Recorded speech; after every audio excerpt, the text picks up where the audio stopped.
Picture this. It's September 7th, 2017. A news alert pops up on your phone. Equifax hacked. And your heart just sinks. But what that headline didn't tell you, what nobody knew, was that the hackers had already been inside for 76 days, just watching, downloading, taking absolutely everything. And the company paid to protect all that data? Well, they had no clue. This isn't just a story about a data breach. This is the anatomy of a digital heist. 147 million. Just let that number sink in for a second. That's how many Americans were affected. We're talking nearly half the country.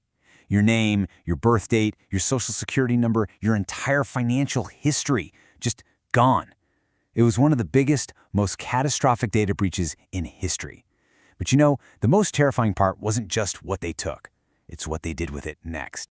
Because here's the central mystery of this whole thing. All that priceless data, it never showed up on the dark web. It was never sold to a bunch of criminals. See, these hackers weren't after money. They were after something way, way more dangerous. This was never a simple robbery. So the question is, who has your identity right now, and what exactly are they waiting for? To even begin to understand that, we have to look at how the door was left wide open in the first place. Right, so you have to understand, this breach wasn't just some stroke of bad luck. It wasn't some super sophisticated attack against an unbreakable fortress. No. This was the inevitable collapse of a system that was built on, frankly, shocking negligence. It was a house of cards that was practically begging for a stiff breeze to knock it all down. It all started right here. On March 7th, the Department of Homeland Security sent out this urgent alert. There was a massive vulnerability in a common piece of software, and hackers everywhere had just been handed a skeleton key. Equifax was told, patch your systems, and do it now.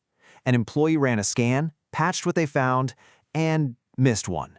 Just a single server. A digital front door left completely unlocked with a giant flashing neon sign that might as well have said, "Come on in." I mean, this quote just perfectly captures the state of their defenses. It wasn't just about one missed patch. The whole system was a total mess, just waiting for something to go wrong. We're not talking about a high-tech fortress here. We're talking about a shack held together with digital duct tape. The scale of the incompetence was just staggering. An audit back in 2015 found hundreds of vulnerabilities just sitting there, unpatched. Get this, the IT team literally couldn't even map their own digital systems. The process for patching servers? It was basically an honor system, with zero verification to see if the job actually got done. And the real kicker? A critical security certificate, the thing that monitors for suspicious traffic, had expired months earlier. Their alarm system was completely unplugged. So, on May 12th, somebody out there found that unlocked door and just slipped inside without making a sound. And what happened next wasn't a smash and grab. It was a slow, careful, 76-day archaeological dig through the ruins of Equifax's security. Once they were inside, the hackers found the keys to the entire kingdom. We're talking administrative credentials that could unlock the company's most critical systems.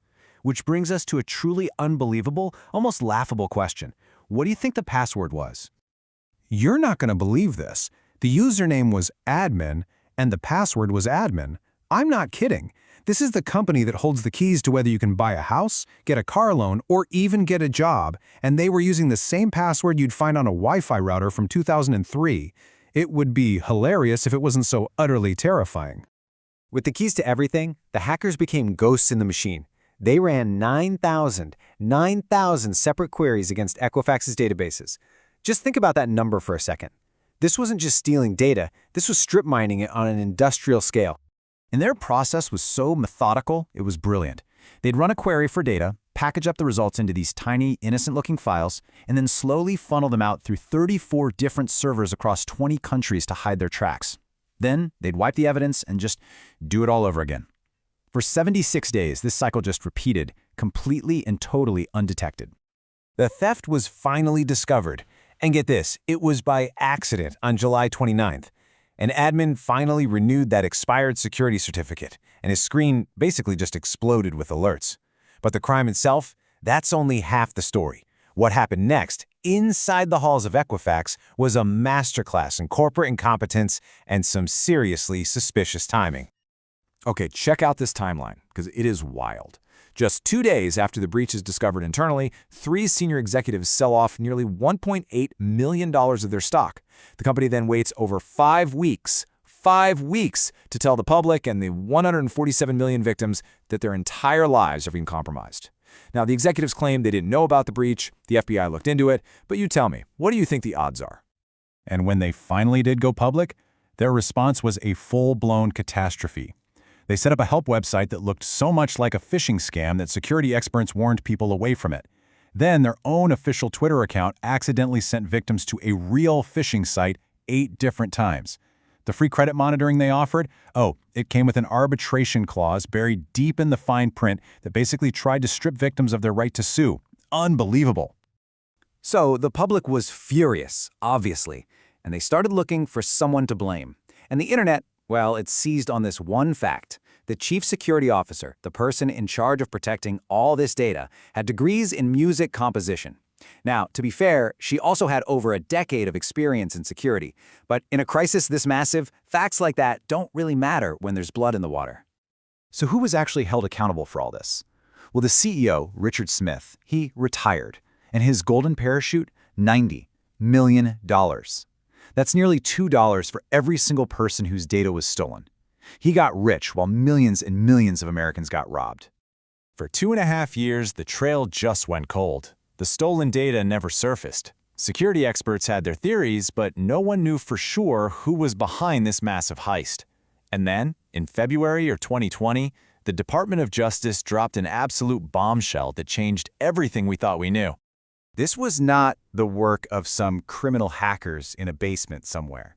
This was an act of a nation-state. The DOJ announced charges against 4 members of China's military, the People's Liberation Army. This was never about selling your social security number for a quick buck. This was something so much bigger.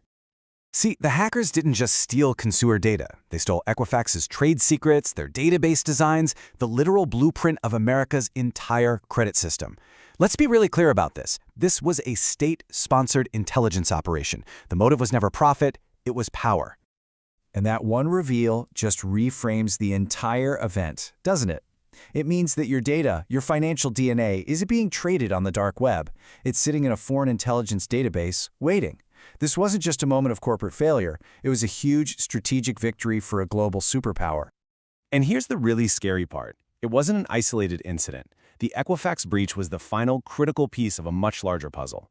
In 2014, China hacked Anthem for medical records. In 2015, the Office of Personnel Management for government connections. In 2018, Marriott for travel patterns. And now, Equifax for your entire financial life. You stack all of that together, they have created a digital dossier on America. So what was the final outcome? Well, for Equifax, it's pretty much business as usual. Their stock price was back to normal in just 18 months. But for the 147 million victims, after a class action settlement fund pretty much ran dry, most people received a payment of about $7. $7 for the permanent theft of their identity. They now face a lifetime of looking over their shoulder, while the company that failed them just walked away, completely unscathed. The hackers who did this, they'll never face a US courtroom. Your data is gone forever. And that vulnerability that started this whole mess is still being used by thousands of companies today. So the final question isn't just about what happened at Equifax, it's about what's happening right now. Who is being breached today, and when are we going to find out about it?